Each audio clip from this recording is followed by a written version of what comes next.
to make a difference somehow on someone somewhere, but we weren't really sure who or how or what we would do. The hardest part for us was coming up with an idea that would help benefit the community and something that we were all interested in. So it took a lot of brainstorming to come up with a consensus of what we wanted to do. And our first question we asked ourselves was, what should we do? We had the idea of volunteering for the soup kitchen, but then we thought a lot of people might kind of lean towards something like that, like volunteering their time for the soup kitchen or like the Red Cross Food Pantry, and we wanted to be more original with what we wanted to do. We thought about helping out with Girls on the Run that was held on Saturday, May 12th, but we looked into it more and we found out that it was a little too late to help out with that organization and help benefit them. And then we thought about tutoring kids at local schools, like going to an elementary and helping kids that need assistance. But we wanted to venture away from that because we thought that would be something that other people would do too. And then the idea of having some sort of a cookout came up, and immediately we were all like, yeah, cookout. We all wanted to do it. And we heard that no one's ever done a cookout for this new project before, so we wanted to be the first ones. The next question we asked ourselves is who would benefit from our proceeds? And we considered helping Habitats for Humanity. We thought about helping the soup kitchen again. And then we came across the idea of doing something directly for Mount Pleasant High School students. We came to the conclusion of doing sports boosters, helping out with them, because in recent years we've noticed a lot of rising prices and fees in the athletic department, and we with these two in sports, they were having difficulties with the transportation fees being higher, and some of the sports even were cut. So, and some people can't even afford to do sports, and we didn't think that was very fair. So because of those reasons, we decided to plan a cookout for sports boosters. We knew it would be a lot of work, but we were willing to put in the effort and all the planning and the time because it was something we really wanted to do. So our big question was, how can we contribute to sports boosters so that athletes and sports don't have to suffer anymore? So we had to start brainstorming some ideas to come up with the name. And the name selection process was really challenging because we had so many ideas and we were not sure. We narrowed it down to 3 of them, and we'll tell you about that. The first one we came up with was Buns for Fun, but after kind of overlooking that, we found out that maybe that might be misleading. If someone heard it on the radio, they might not quite understand. So we thought it was catchy, but it didn't fit what we wanted. So then we came up with Cookout for a Cause. We wanted our name to show what we were doing, but we didn't think that this name fit our project. And then we ended up with Oiler Athletics Cookout. We wanted to keep it simple, to the point, and it directly explained that it was helping Oiler Athletics. While planning the Oiler Athletic Cookout, we had some research to do.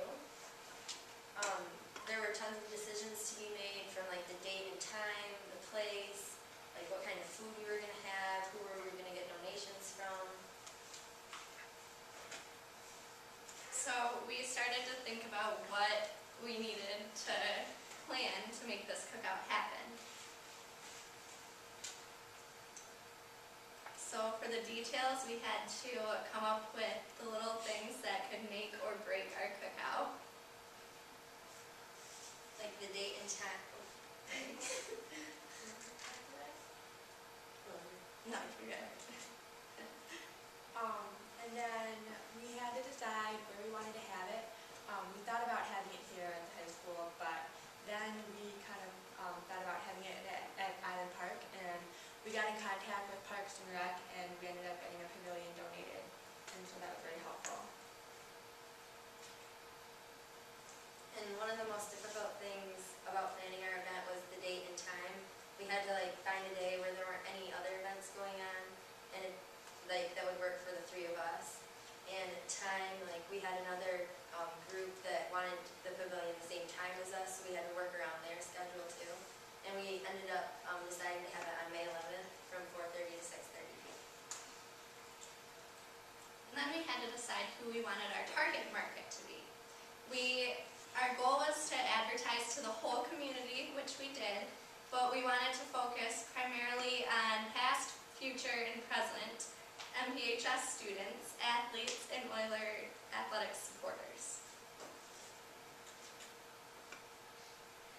For sponsors and donations, we were thinking about who has donated and been supportive of sports boosters in the past, and we came to the conclusion that local businesses would be the best people to kind of target all of our asking for donations to. And so we made a really big list of local businesses, and we divided it up between the three of us, and we must divide and conquer. We each went to a bunch of places and told them what we were doing and asked for donations.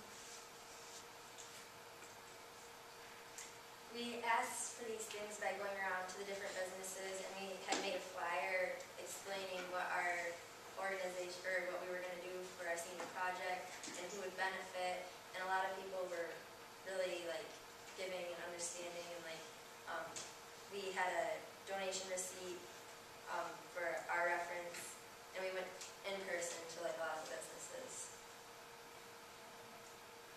So we were pretty successful in all the donations that we got. We got a lot of gift cards, which helped pay for everything that we needed. We got all our condiments, some hot dogs, bagels, plates, lemonade donated, so we didn't need to buy those things. And we had a raffle, and some of our raffle prizes were a haircut in style, some free pizzas, doozy dollars, some other free things. And we also got the pavilion donated and a free ad in the newspaper. And coming up with what we needed, we had no idea how many people to expect. We opened it up to the community, so we were kind of hoping for enough for 400 people, which it definitely did not happen to be 400 people, but we wanted to be prepared, and we wanted to not run out just in case we got bombarded with a ton of people. But we knew that we needed condiments, supplies, and tableware, so we had that really big list of stuff that we needed.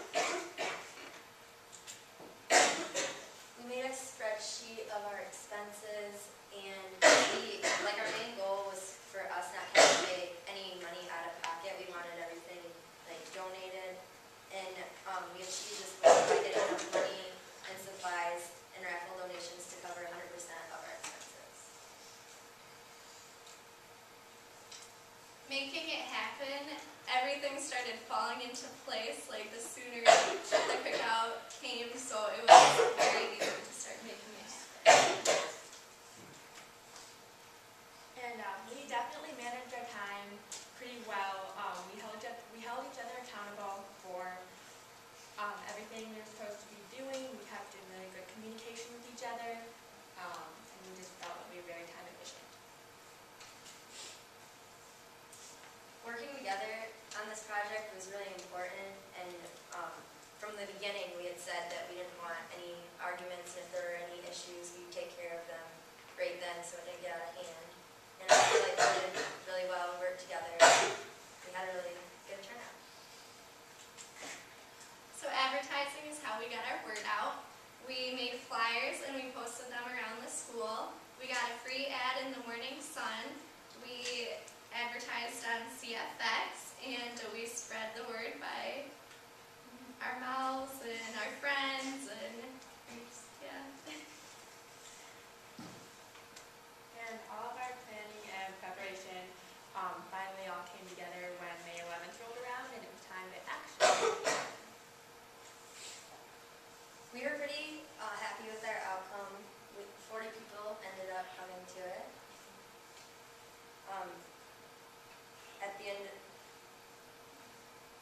Oh, we took a tally. That's how we knew how many people came. Every time like someone paid for their ticket, we'd just write their name down and everything. So with all of our advertising, it became better known about what was happening with sports boosters. And we stepped up to make a difference and raised awareness about what athletics, and hopefully it helped to let other people know what was going on. And at the end, we raised over $200 with the $2 admission fee per person, and there was 40 people, and then a donation box. So we had a lot of donations, and a lot of people were really supportive. So we had $200 to donate to sports people. And even though we kind of expected maybe more people to come out there and help out, we were satisfied with the outcome overall.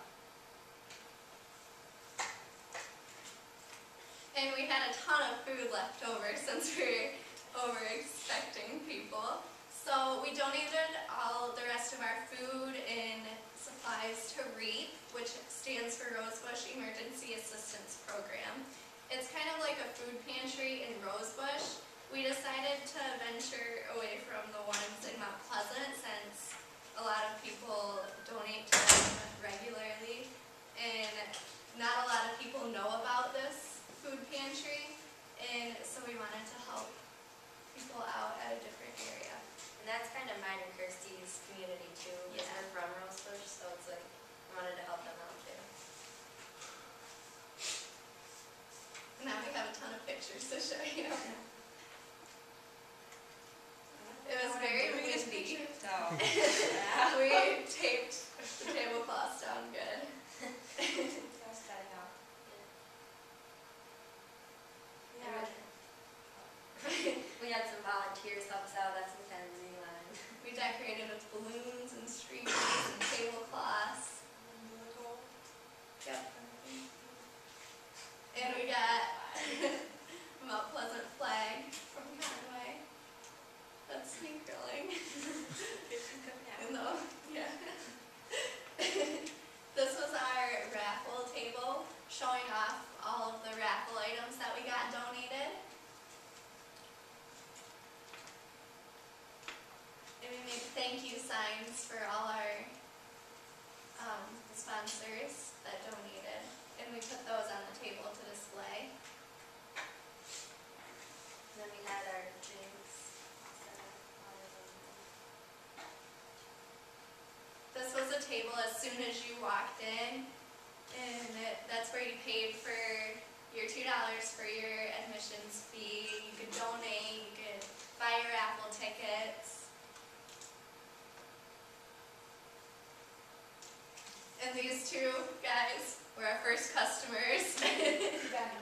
Yeah. Tubano was another volunteer. We decorated with chalk too. Yeah. And then there. Our first customers again. They came like before we started. That was us doing the raffle. And that's All our money that we made. Looks like a lot more than there is. It's quite a few ones. that's us. Oh, and then there's there's one of us donating all of the extra food to.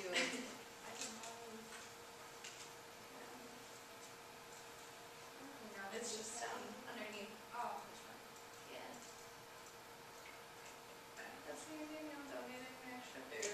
That was taking the picture. So, yep. That was our contact.